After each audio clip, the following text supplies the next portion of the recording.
On July the 8th, 2023, Robert Whittaker was set to face Dricus Du Plessis, with the winner getting a guaranteed title shot. A man who has nothing to lose, who's been counted out, who's the underdog, would have to be one of the more dangerous things you can encounter. And I understand the threat and the gravity he's bringing, and I'm treating it with the respect it deserves. A fight where the majority of MMA fans thought Whittaker would win with ease. Yeah, fighting a guy like Robert Whittaker, having nothing to lose, that's absolute BS. I have everything to lose. No, I have a goal to be the champion of the world, and Robert Whittaker is the next step in that ladder. But one thing stood in front of Whittaker and another shot at the middleweight title. A fighter with the most unconventional fighting style. Du Plessis has such an odd style. This young man has been doubted. This young man has been thought to be not as good as he is. He's stunned him bad. He's hurt bad. Whittaker's in a world of trouble. Oh my goodness. Big strikes raining down by the South African. Do you believe it? Dricus Du Plessis calls his shot and stops Robert Whittaker in 10 minutes. This is my African brother right here. Let's go. What's up? That's not how a champion behaves. Big win for him. You know what I mean? He just beat the second best guy in the world in that division. A fighter so unpredictable that he doesn't even know his next move. Bro, you think your dad beat the you? Your dad doesn't have shit on me. Every childhood memory you have is gonna come back. I will take your fucking soul. You understand me? You Yeah, I got a nerve. I see I hit a nerve there. Yeah, you fucking did hit a nerve. When did I become the underdog? You know, it's a pick'em. It's very. Nobody said anything about dogs, bro. Chill out. I said better shut the f up before I go get my coach's taser as well. Whenever Dricus goes on there and he jokes about that shit, like dude, you have no idea. He touched the subject there because I do this for my family. I do this for the people I love, and I'll fight for you forever. I swear to God. Sunday, I'm gonna kill your dreams. I wanna kill your dreams. But how can a fighter with no skill beat Robert Whittaker and then go on to become the middleweight champion? And I'm in there to kill someone. I'm not in there to point my way to victory. Welcome, South Africa 1994. Dricus was born in an Afrikaner household to parents JP and Gerda Du Plessis. I was born in the Free State, Welkom Free State, and that's basically where I grew up. Finished school there, high school, and then came to Pretoria. My dad is extremely tough. Hard work is instilled in us. It's about discipline, and there's a lot of love. My parents love me, my dad, my mom, they love me. I grew up in an amazing family. It is hard in the sense that you will show respect and you will appreciate every single thing you have. With his family being of French heritage. My forefathers came in 1600s to South Africa from France. The Christians that fled France came to South Africa. Growing up alongside two older brothers, Du Plessis was largely influenced by them. However, for Dricus, it was on the rugby pitch where he first fell in love with sports. So in school, I played rugby. I wanted to become a professional rugby player. I played rugby up until I was 19. Always been a big rugby guy. Contact sports as a whole, playing rugby. All three brothers played very competitive rugby. But although he loved rugby, Neil and WC, his brothers, were the reason he got into martial arts. I was involved with martial arts since the age of 5. I started with judo when I was 5 years old, and I did that for 5 to 6 years. I was quite a bit younger. I'm the youngest of 3 brothers. Okay. One's 4 years older, and the oldest one that's 7 years older. They went to judo practice every night, and I was just there with them. I had to be 5 to start with judo, and I was there from I was 3 years old, I think. Yeah, they went there every night, and I just went with them because my parents were there. My brothers were both multiple national champions. Oldest brother became national champion twice. My middle brother 4 times. So we moved. That's why we moved away from where I used to stay, where I had a really good judo coach. Then when we moved, I joined the wrestling club close by. I wasn't too crazy about the wrestling at that stage. I was 10, 11 years old, and I did it for 2 years. I wasn't too fond of it. I didn't, because I was so used to the judo. But at that stage, it was never for me to become a professional fighter or anything. It was an extracurricular activity. So at 14, Du Plessis began training kickboxing and would enter the ring 1 year later for his first fight. I started with boxing. And then at 14, I started with K1 kickboxing. But eventually started with kickboxing at around 14 and absolutely loved that. That's where my passion for the sport of martial arts really started. When I was 15 years old, there was a K1 event at Chameleon Village, and I just saw this blackboard outside saying there's kickboxing fights next weekend. And I just went there and I said, listen, I want to fight. And I was quite a big 15-year-old. And they said, okay, cool, you can fight. And I said, nice. And I went to my dad and I was like, hey, I'm going to fight next week. And he's like, what do you mean you're going to fight? And I'm like, no, I'm going to fight. Like, he's like, what do you mean? What type of fighting? I'm like, I'm not 100% sure. I watched this movie once and they were fighting in that movie and I loved that. So I'm going to do that. I wasn't even sure what the rules were. And that was a K1 fight. And they actually entered me as a senior. They thought I was senior. I fought a guy that's 30 years old and I was 15. This guy gets there and his wife and his 2 kids are there next to the ring. My dad's like, there's no way, this guy has a beard, you can't fight him, you're gonna die. And I was like, no, don't worry about it, man, I'm already here. So my training basically consists of about 5 minutes of bag work a day, 5 minutes a day, and I went to that fight and I won by knockout in 18 seconds into the fight. I mean, that was where the dream started. That's where I realized, like, maybe there's something special here. Maybe I do have what it takes to take this all the way. And then with the kickboxing, I just fell in love with that. I watched Mirko Krokop videos on YouTube and I thought that's the coolest thing ever. However, it was at age 18 where he became a world champion at the 86 kilogram weight class. I'm from K1 kickboxing. I was a K1 SA champion and world champion. Youngest in the country, youngest, right? Yes. Became a world champion in 2012, the first Whittaker world champion South Africa's ever had. I was the first Whittaker world champion in K1 South African. So I mean, contact sports and sports in general, as being very competitive with my brothers and, you know, in a very healthy competition. I think that's a reason for my success, is how competitive we were. Dricus, being one of the most dominating champions, earned 30 knockouts in 33 K1 fights, going undefeated as an amateur, being so dominant that his brothers gave him the nickname Still Knocks. Well, the nickname Still Knocks comes from actually being very ridiculous, to be honest. So as an amateur kickboxer in K1 kickboxing, my record, I have 33 fights with 33 wins and 30 knockouts. And my brother actually came up with the name because I didn't have the slightest idea what Still Knocks is. For those who don't know, it's a sleeping tablet. He came up with the name Still Knocks, being obviously a sleeping tablet and me knocking guys out left, right and center. But for Dricus, there was something that pushed him to go to the top. His desire for greatness, utilizing his strength, realizing that fighting was a better path for him than rugby. At university, Du Plessis had a fully paid athletic scholarship to play rugby and study, having aspirations to play for the South African national team, the Springboks. Growing up in a household that loved rugby, it was hard for him, especially since he had played under 19's Currie Cup for the Blue Bulls and toured Argentina as a teenager. So Du Plessis would stop playing the sport.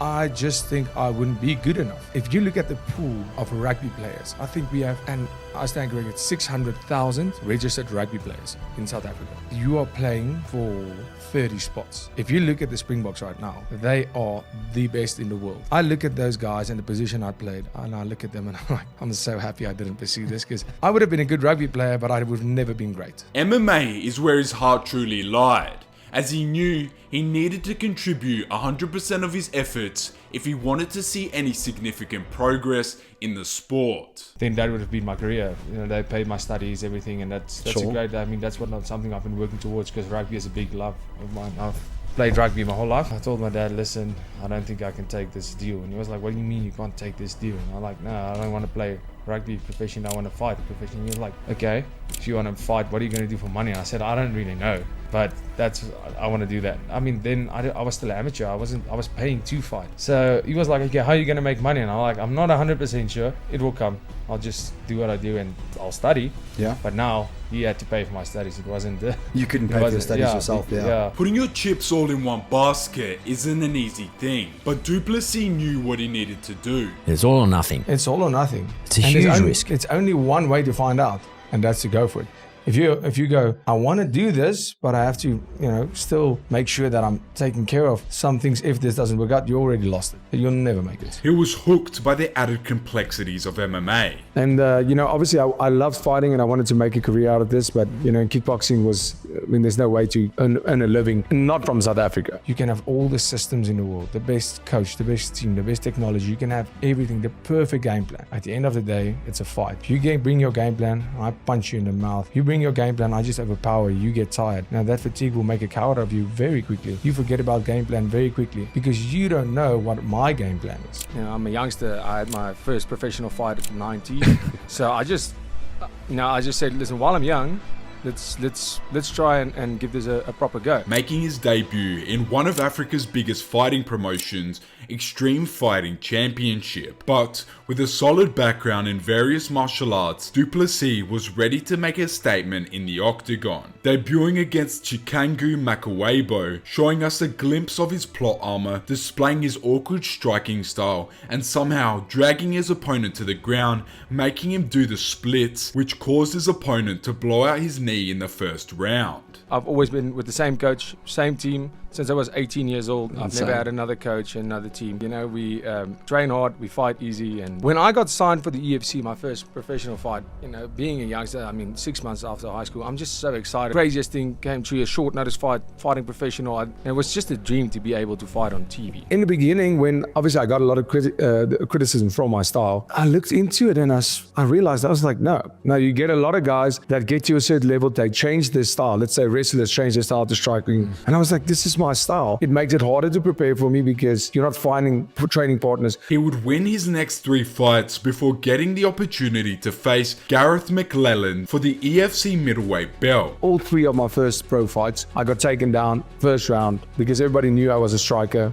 Landing the low kick, grabbed the leg, got taken down because of my upright base. My base was very upright because that's the kickboxing style. However, his first opportunity at MMA Gold would result in a defeat. His first ever defeat. As far as fighting Gareth, yeah, he's one of the 2 guys that beat me, but what better guy to lose to than that? It was my first loss in combat sports for my whole kickboxing career, K1 career, everything. I've never felt defeat, and I do believe that single loss made me 4 times the fighter I was on that. When I stepped in there, I was very confident in my abilities, and as soon as I got in there, I could see the difference experience made. One thing was clear: Du Plessis had potential, but when it came to facing a more experienced opponent, he struggled. What you put in directly results in what you get out. And once you realize that, you go, well, maybe if I put a bit more in this area of my life, I'm going to get more out. So as Dricus attended the University of Pretoria at the time, where he studied agricultural economics, he would make the difficult decision to drop out. I was in my final year when I got my second title shot.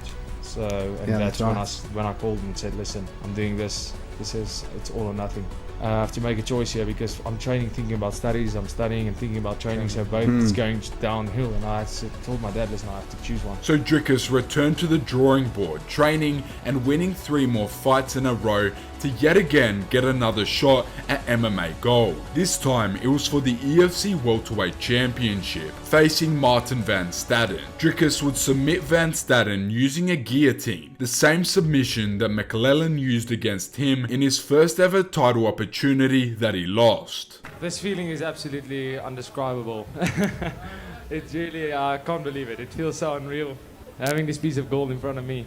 It's been a dream for so long. It's been hundreds, maybe thousands of hours put in the gym, and right now it feels like I literally will do double that to get this feeling. Winning is a habit, that's great. Wanting to win, that's a different story. Every fight is the fight of your life, and you have to always remember that and stay addicted. Therefore, feeling unbeatable, Dricus's win streak would continue, beating anyone that stepped in his way and even becoming the EFC middleweight champion. If I take it off him, you're gonna start crying. He's my soul at the end of the day. My belt's right there. Well, maybe you can give me some attention. I watched that countdown show. Obviously, your own son hasn't been getting too much attention. What? Your own son hasn't been getting too much attention, so maybe you can give me some attention. Bitch, talk again. Say that again, bitch. I just did. I said, maybe you can be a better daddy to me than to your own son. That would be great. Oh my goodness, here we go. That's a wrap. I think he's got it. He's got it. Du Plessis has it. He is too strong. He's too strong. We're looking for the tap. Bahadi is trying to hold on. Du Plessis is squeezing for all his worth. He's a strong man. This is undescribable. Even though this went to my thoughts a million times, I saw myself when knocking this guy out, beating him in the first round. I saw it a million times, but I never really imagining feeling this good, and here I am. With fights in the promotion becoming stale and Du Plessis improving faster than anyone else, he decided that it was time for change. This time, Dricus would make a move to one of Europe's largest MMA promotions, KSW. It's an amazing promotion to fight for. I'm really enjoying every moment. I'm loving Poland. Hopefully they can get me on the Poland cards all the time. Tomorrow I want to show that it was worth the wait. It was worth making our fight the main event, and the people are in for a treat, and that I'm a worthy champion, and that I will be a worthy champion for a long time. But his first challenge would be his biggest, facing Roberto Robocop Soldic, the Croatian-born KSW middleweight champion at the time, who made a name for himself fighting in various European promotions. And I can see how I'm walking out of here tomorrow night, one belt richer. That's a bodybuilding body right there. That's not a fighter's body. I can see that. He's bloated up. He has small legs, small joints. He's a smaller guy than I am. He's much shorter. Tomorrow night I'll show him what a big welterweight looks like. What problems do you think Dricus will give you, if any? I don't think so, but I'm ready for everything. Robocop found success early in the fight, however, it was once again Dricus' awkward style that helped him win the bout, knocking Soldic down and finishing him on the ground. Thank you very, very much. Thank you everybody who came and support Poland. Like the last time, it was only for a holiday last time. Now my holiday starts. Thank you. It's amazing to fight in front of you guys. It's the biggest crowd I've fought in front of my whole life, and it's only going to get bigger from here. More main events, title defense, more titles. Massive thanks to, firstly, my God and Savior Jesus Christ for this amazing talent He's blessed me with. He's an extreme hard puncher, I have to say that, but it was nothing unfamiliar for me. I think he was starting to get tired because of that hard first round. Sure. But I could have done that for 5 more rounds. However, his celebration was short-lived. With a rematch booked in for October of 2018, Dricus would have to get back to work if he wanted to successfully defend his belt. There's no doubt in my mind that he went to go work on some things that he did wrong, and he went to go and work to get his all-around game better. But unfortunately, I did the same thing. So I was better than him to begin with, and I will stay better at him than him at the sport. And you know, with his punching power, he has punching power, but like we saw, I have punching power as well. He went down, I didn't go down, and you know, if he tries to stand with me, that will happen exactly the same in the second fight, because yes, I believe he did go and get better, but so did I. This time around, the bout seemed more composed. Dricus used his signature blitz often, but also utilized his awkward style at times during the fight. But after being caught with a punch that seemed to wobble him,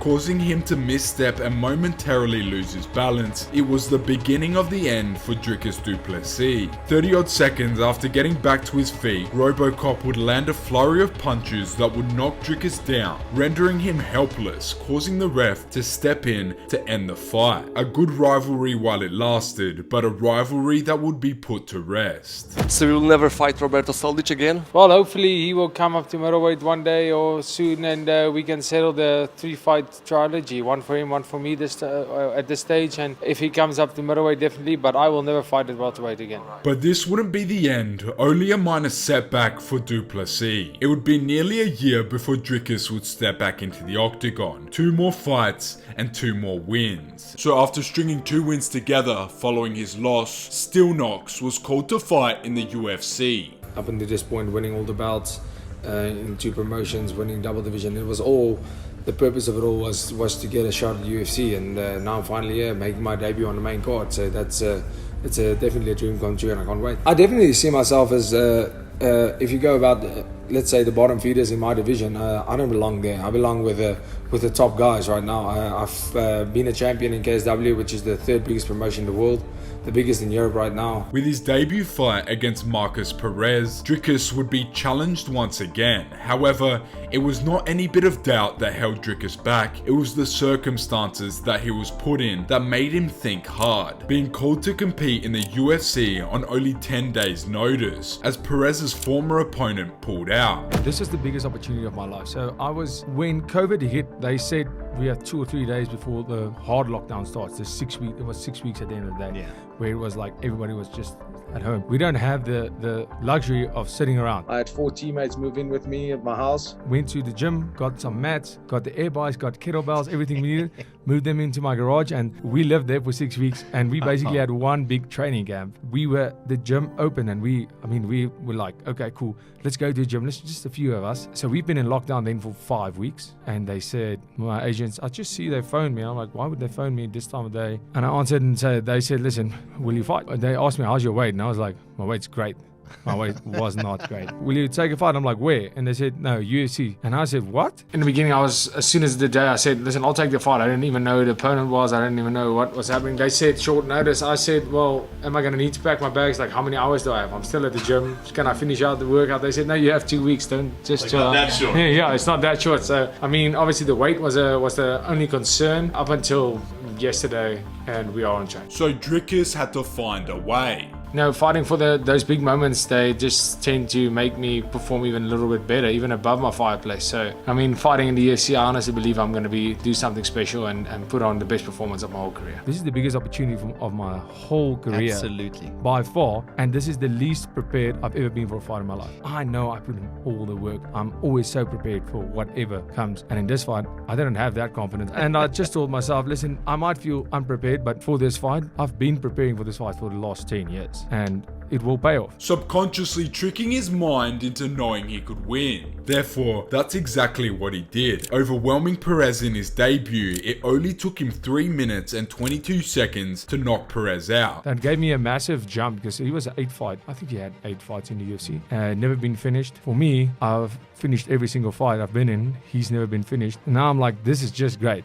Going with a guy that most of his fights go to decision. He's never been finished. Now I go there with not the cardio that I want, and I have to go and try and finish this guy. It took me a while to find my calmness. You looked very excited. He took very good advantage. He was just on me immediately. Caught me with a big kick. The moment was big, and it took me about 2 minutes to settle down and figure out, okay, you have to do what you got to do. And it was almost like I was on the defensive the whole first 2 minutes, and then it changed my whole life. It changed everything. To go out there and get that first round knockout, that is even better. Furthering this win streak, beating Trevin Giles in Dricus Du Plessis style. As when it seemed like he was being overwhelmed with his back against the fence, Dricus would land a right hand that knocked Giles out. You know, that debut was pretty perfect, and you know, don't be surprised if you see something more spectacular Saturday and or you see the exact same result. And I just knew that no matter how south things went, if I can grab him, I can take him down, and on the ground I'm just miles ahead of him. I could feel it. You can feel somebody's strength. I could feel his skill, and I just knew if it hits the deck, I'm winning the fight 100%. But was this luck once again, or was this a style Dricus had mastered? The awkward style that only a few had been able to beat. So it seemed like Dricus's luck would continue, beating Tavares and breaking into the top 15 of the middleweight division. Oh well, after a fight like that, you can bet it. There's a couple of bruises, but I mean, with if you walk out with a win, no amount of pain or punishment is gonna trump that. I feel amazing. Doesn't matter if that fight was finished or not. People were entertained. I was entertained. I left everything in there. In that third round, I was just landing such hard shots. His nose was broken. I could see blood pouring out of several different holes in his face. Following this up with a win against Darren Till. And people were like, cool. Dricus is just going to be a speed bump. That's exactly it. And I think that's why they took this fight. Darren was like, cool, I don't want to fight any killer right now. I'm going to fight this random guy from South Africa. Clearly doesn't know. Yeah, this random guy from South Africa, and get back in the winning column. And that's why they took that fight so easily. And that's cool. And I looked at Darren Till, a guy who I admired my whole career coming up. He's one of my favorite fighters. And I looked across the cage and I saw him there, and I was like, holy shit.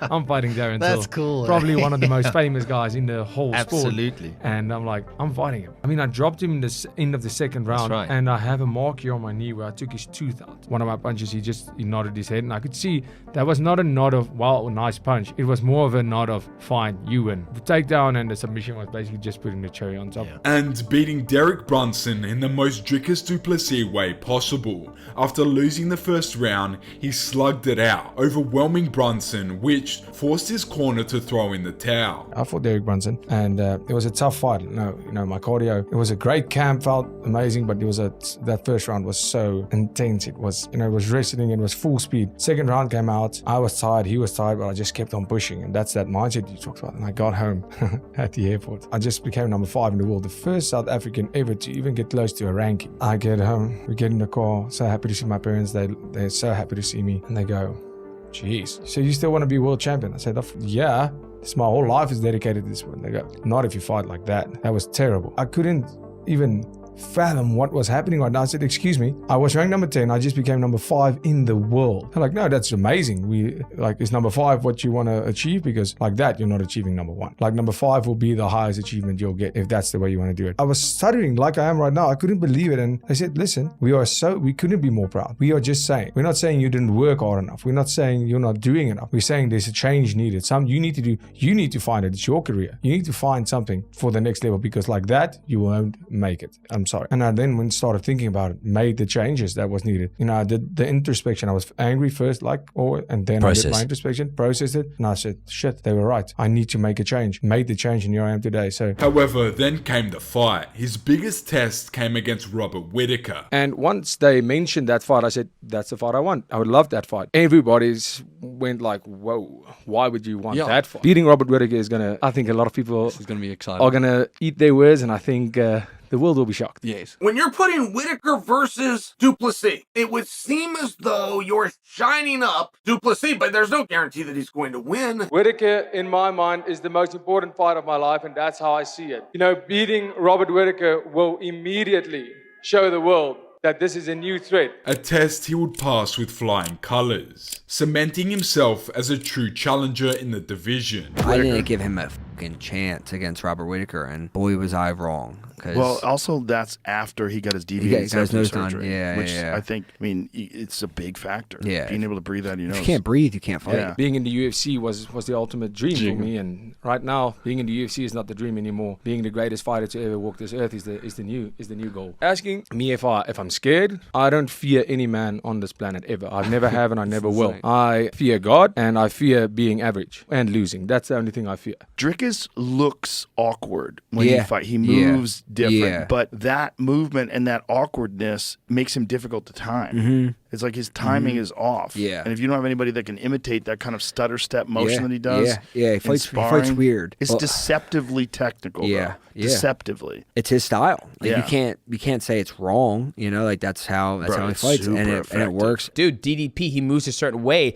but fuck, man, he hits hard and he never gives up. So from this point on, it was known Dricus Du Plessis was the real deal. Because you don't just fluke a win over the Reaper, even if people still had their doubts. Every single time you get into the octagon, they call you the underdog. Every single time. When is people going to start realizing that it isn't by mistake? When they say, I'm not even sure if I was an underdog and favorite in which fight. It doesn't really matter to me. At the end of the day, I'm there to do a job. Therefore, this win against Whittaker gave Dricus the opportunity to fight for the most decorated championship in all of mixed martial arts, the UFC Middleweight Championship. But fate had another test for Dricus. As he sustained a foot injury during camp in the lead up to the Whittaker fight, he was unable to compete. So it was a broken foot, right? It wasn't broke. I had a fracture in my foot and a tear in the ligament. Yeah. To be injured, I injured my foot severely injured my foot 18 days before the Whittaker fight. The day before, it was my last session in South Africa before I got on the plane, and I couldn't walk. I could not walk on my foot. I went to doctor and said, listen, we need to make this thing work just so I can get to the airport, and not, because in South Africa, I'm going to take photos when I'm at the airport. People are going to ask me photos. I can't be walking with a brace on or be limping on my way to my fight. Every single day I was at the physio and at the PT working on this foot. Everything always happens the way it should. The universe, the big man upstairs, he always looks after me, and I was never in any doubt that I'm going to get what I deserve, and what I deserved was this title shot. There's mental toughness to fight it, but to be injured for a whole camp and not being able to train properly for the biggest fight of your life, I don't think that's a smart move, and that's why we didn't take that fight. Therefore, he was forced to sit on the sidelines.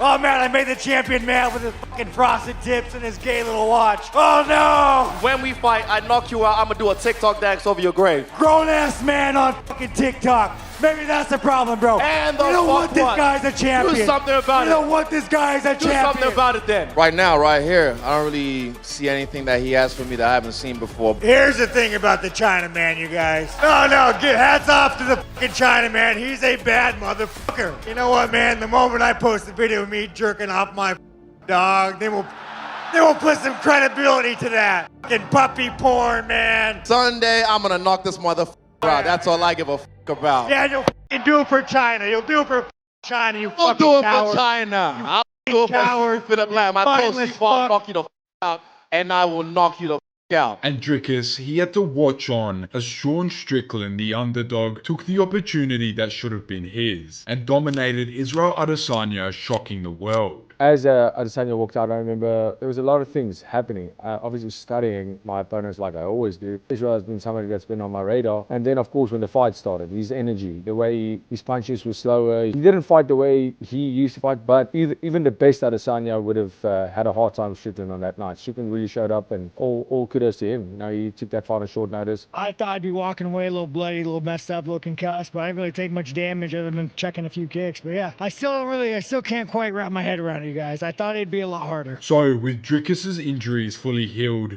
and the middleweight championship belonging to one of the most controversial men in mixed martial arts, things were about to heat up. Bro, you think your dad beat the shit out of you? Your dad doesn't have shit on me.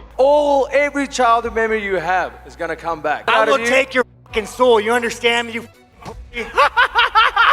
Yeah, I got a nerve. I see I hit a nerve there. Yeah, you fucking did hit a nerve. The fact that he's triggered only plays into my advantage. No, I can't believe how easy it was to mentally trigger him. I thought, Sean Strickland, he's giving, he's just bashing everybody, ranting about everything on everybody. And I mean, one little sentence and the man loses his mind. Shows you how easily mentally he'll be broken. And we sat there, nothing happened. But I mean, obviously when they told us that the camera is coming on me, I'm talking about we sat this far apart from each other. So, and I mean, the antics started, all of that, and things got heated. And well, nobody got hurt. You saw the Whittaker fight. Pressure makes me perform. I love the high stakes. I love the pressure. I love carrying it all on my shoulders. You bring even more. At the end of the day, when you get into that dark place where I am very comfortable, where we are both tired, where it comes down to life or death, who's going to win that bout? It's a guy who has the pressure of not giving up. I think about one thing, and that's beating Sean Strickland and becoming the champion of the world. I'm going to be champion of the world, or I will die trying. People always go, you have to be willing to die when you get in there. That's true. You have to. That's a minimum requirement. The harder part here is, can you kill a man when you have to? Yes, I can. If the ref doesn't stop it, I'm not stopping. I can be sitting on you for 10 minutes, bashing your face. If the ref doesn't say stop, I'm not stopping. But talking aside, these men settled their beef in the octagon. Finally, when it was all said and done, Du Plessis had done enough to win the UFC middleweight championship. Defensively, he is tricky to deal with because he doesn't take chances. However, with it being such a close fight, people still had their doubts. But it didn't matter, right? Because Israel Adesanya was going to expose Dricus and show everyone the fraud that he really was. Right? When did I become the underdog? You know, it's a pick'em. It's very. Nobody said anything about dogs, bro. Chill out. I said that. Better shut the f up before I go get my coach's taser as well. Another fight and another opportunity to showcase his skill. However, in another close fight like this, and with the fight against Adesanya being very even, the judges could have given the fight to either fighter. So this time, Dricus wouldn't leave it up to the judges, winning and submitting Israel Adesanya in the 4th round. Izzy showed glimpses of his former self, but Du Plessis' awkward style was too much for him to handle. Another win and more critics silenced. The man has been at the top of the pile, and he's been the benchmark of what you need to be able to beat to become the greatest in the world. Now the division has opened up. With me at the top, everybody goes, there's a new guy at the top. I think I can beat this guy. I went out there tonight to fight for the world title, and I became champion tonight. And you could see that in the fight. I went out there to fight like somebody who wanted this belt and not somebody who defended it. I'm so happy that he went out there and after the fight say, this was the best Israel Adesanya. He had more heart. I said I'm taking him out of there in the 3rd, and I got in the 4th. Therefore, since Dricus' first fight with Strickland was so close, the only reasonable thing for the UFC to do was book a rematch. And so they did. No, that was exactly what we did the last time.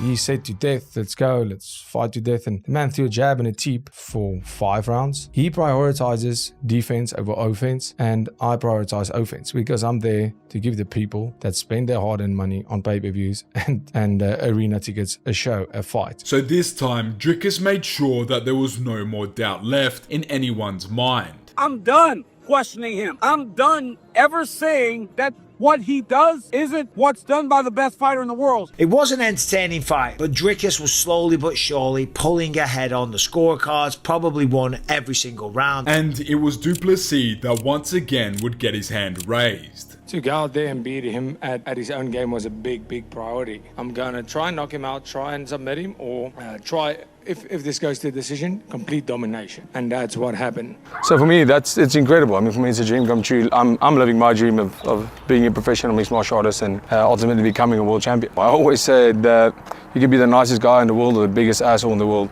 I'm still going to go out there and try and take your head off. No, it's nothing personal, it's just business. With a guy like Strickland, who people he seems like it can't get tired. He just doesn't get tired. But that's because he fights at his pace, walking forward, not being at risk at all. And we saw that with Strickland. His style's always been effective. Yeah. And I believe in that fight, he stopped evolving and he went back to his old ways. And the sport grows so fast. It's just, you have to constantly be evolving. And the only way you can do that is by taking chances and having the risk of people saying, that's goofy, that's awkward. It doesn't matter.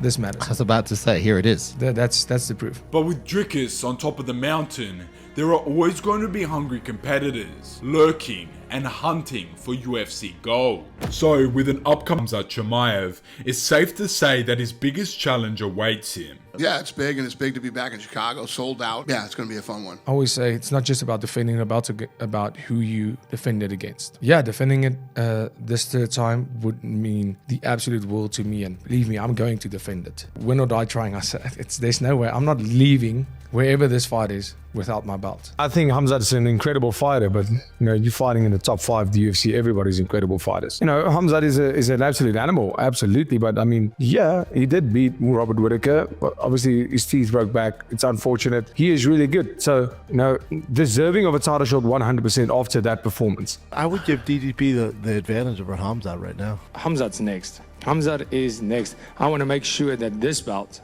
the middleweight title, that there's no question that I'm the GOAT of the middleweight division. And I know that, you have Anderson Silva. In my mind, he is the GOAT of this division. And you have Adesanya, who's done incredible things. But it's not about how many times just you defend. It's about who you fight, how you defend it, and how you've done it, in what period of time have you done it, and who have you fought, and making sure that there's no question that I am the best middleweight. If he pulls out fight week, UFC will get somebody else. There's a lot of contenders right now. And whoever they put in there, I'll be ready for it. Yeah, you can see he really tweeted. Usually when it makes sense, it's his agent. When it doesn't make sense, he actually tweeted it. On paper, Dricus should have never become UFC champion. His awkward style makes it look like he shouldn't win. But oftentimes in the world of fighting, nothing makes sense. And even if everyone believes Dricus can't beat Khamzat, I for one can't doubt a fighter that keeps proving everyone wrong over and over again. When I pray before a fight, I never ask to win. Well, in the back of my mind, I kind of am. I always think of it as, please, when I get out of there,